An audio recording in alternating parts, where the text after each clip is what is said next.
Greetings everybody, welcome back to my channel and part 2 of our video discussing budget label Christmas records. Let me just preface this by repeating again that what I have about this, a cabinet that's about this big to hold Christmas records in. So that's how many I have, and if I get new ones and I want to hang on to them, then I have to it's a somewhat fluid collection, right? Because I'm only paying $1 or $2 for these things. I digitize all the ones I like, so I have that music that I can use on the radio station and for my own listening, and sometimes things will come and go out of my non-Hawaiian record collection. Hawaiian record collection stays. Everything else is a little bit fluid because I only have so much room. So I'm in a studio apartment, right? And I'm not crazy. I'm not going to bury myself. You know, I'm not a hoarder. Okay, I'm not. So sometimes some things go. So in these videos right here, I love budget label Christmas records, as I know many of you do, and I'm just showing you the ones that I have. So these are not all of them by any stretch of the imagination. There's probably about 10 times more than what I'm showing you, but we'll go through. I'm just showing you the ones that I have. And I was showing you in the last video the older Christmas records, older budget label, and this is kind of the last of what I would consider the older ones. I don't know. I'm no expert. It might really not be that old. But this is a product of Premier Albums. Al Goodman and Orchestra, Christmas Sing-Along.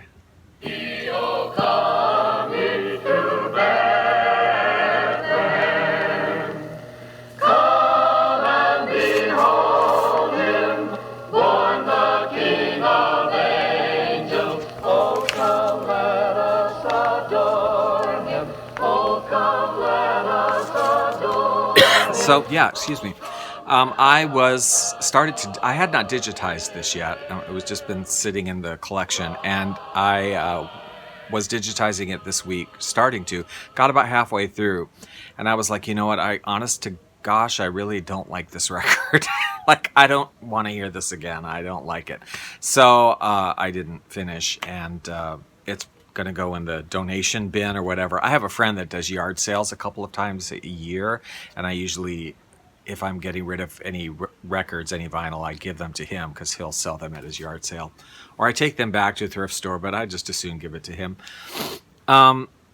Anyway, yeah, this one I didn't really like. Now, I have seen this. This has been reissued many times under different names, I'm sure. Al Goodman, in this case, is the actual artist. That is who really, it's not a fictitious name. But I'm sure it was also reissued under fictitious names in different combinations with other music to make an album up. But, yeah, I'm not crazy about the record. But I am going to, if I find it, I have seen it, not in person, but I've seen it online with some cool covers, because budget labels sometimes issued things in very, very cool covers. And if I see it in a cool cover that I like for $1 or $2, I'll pick it up and keep it. But I don't really like the music on this one, and the picture's kind of basic, so yeah, whatever. That'll probably move along this year. Diplomat, Snoopy's Christmas. I think most of us probably know this song. I don't really like the song, but I love this album. This one is from my childhood. It is one that I've hung on to.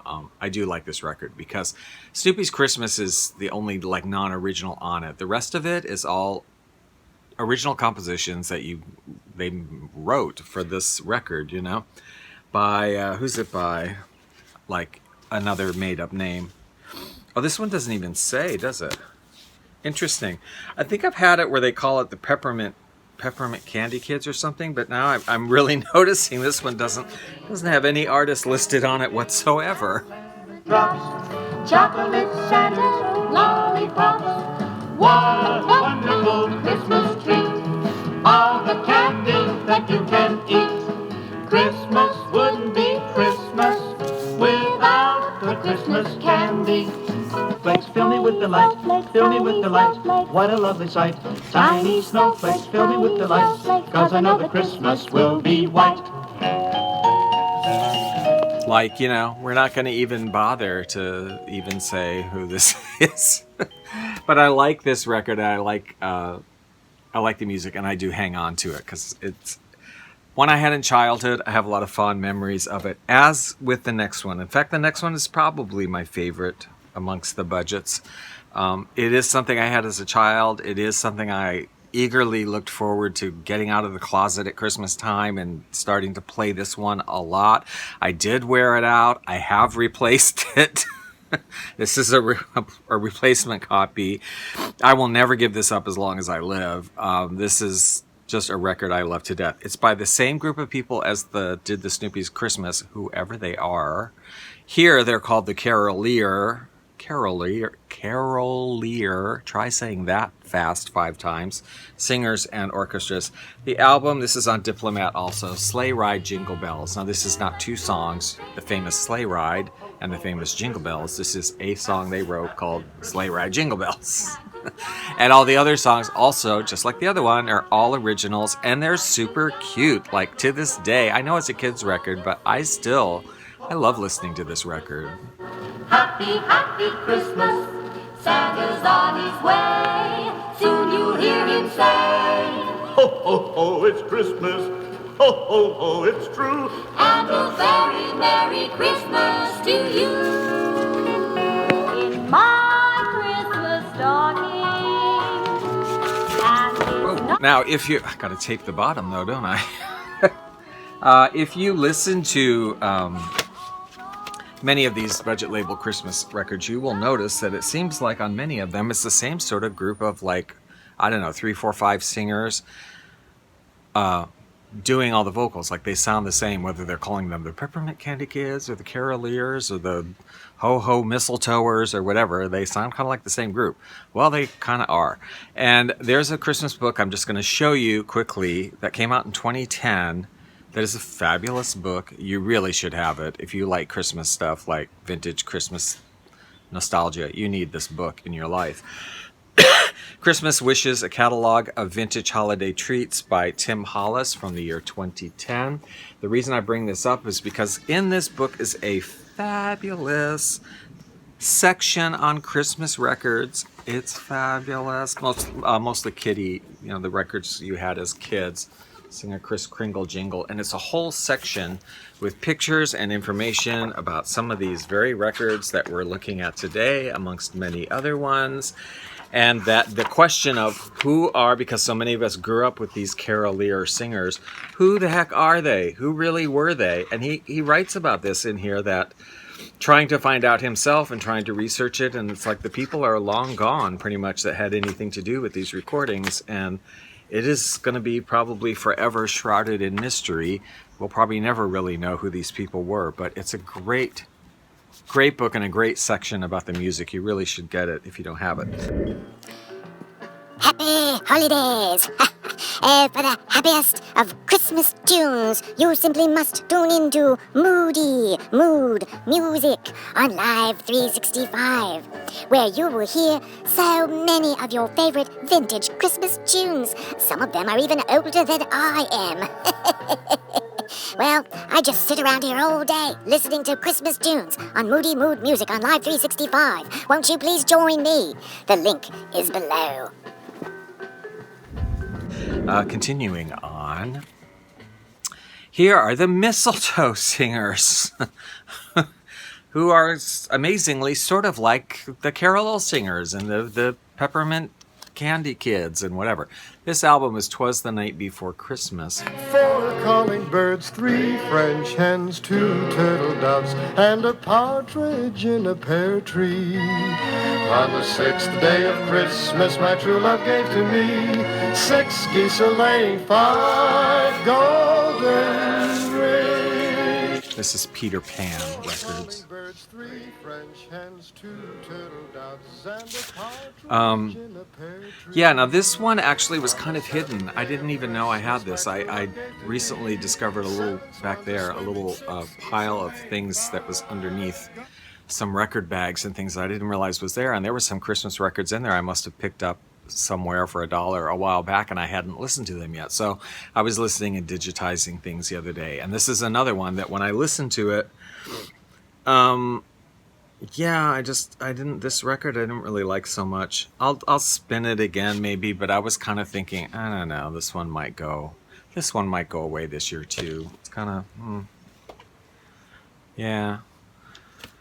Frosty the Snowman, Peter Pan Records. Here they are, the Peppermint Candy Kids, who amazingly sound like all those other groups, who sound like the Mistletoe Singers, who sound like the Caroliers. When you pine for the sunshine of a friendly gaze, for the holidays you can't be home, sweet home. And they always have like zero information on the back. Of course, they were for kids. So, I mean, I read that kind of stuff when I was a kid, but I suppose most kids don't care about it. Like, whatever.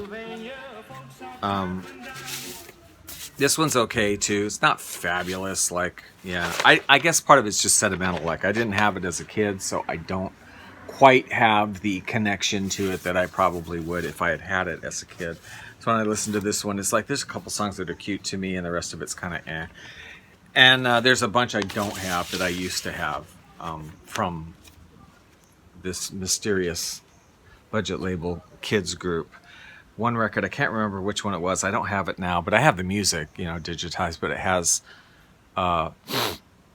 Santa Claus is Stuck in the Elevator, which I think is great. Great song.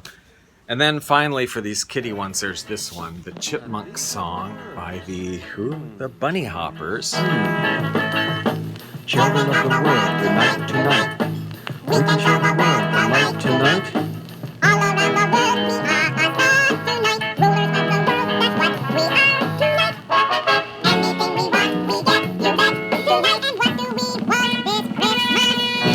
What do we want this? I don't know. Yeah, this one too, I hadn't digitized it yet. I was listening to it the other day, and it's kind of annoying. But then everybody did an imitation. All of the budget labels did, the Bunny Hoppers and the Grasshoppers and the Santa's Little Helpers and blah, blah, blah. So, the one thing I question I have, though, is this song, the Chipmunk Song. It's a good song, right? I mean, that song itself is a good song. The tune, it's a waltz. It's a nice tune. It's very Christmassy. And I wonder, in my mind, questions Kaiwasa asks. Why has this song not endured into the present, really? And I don't mean in its, like, chipmunk way. Like, no. Like, why wasn't it covered by more musicians, artists back in the 60s when it came out? Like, why didn't Andy Williams cover it? And why didn't Julie Andrews cover it? And why didn't Ray Conniff cover it in their own voices, not in a chipmunky song? And why didn't they just use, like, a subtitle instead of calling it the Chipmunk Song? Why didn't people start calling it, what's the last line? Christmas, Don't Be Late. Why isn't it being recorded? Why didn't it become a standard? Because I think it should have, not as the Chipmunk Song, but as Christmas time is here. There's already a song called that. So, like, the last line, Christmas Don't Be Late. They should just call it Christmas Don't Be Late, and people should do it. Why don't they? I don't know. Why don't they?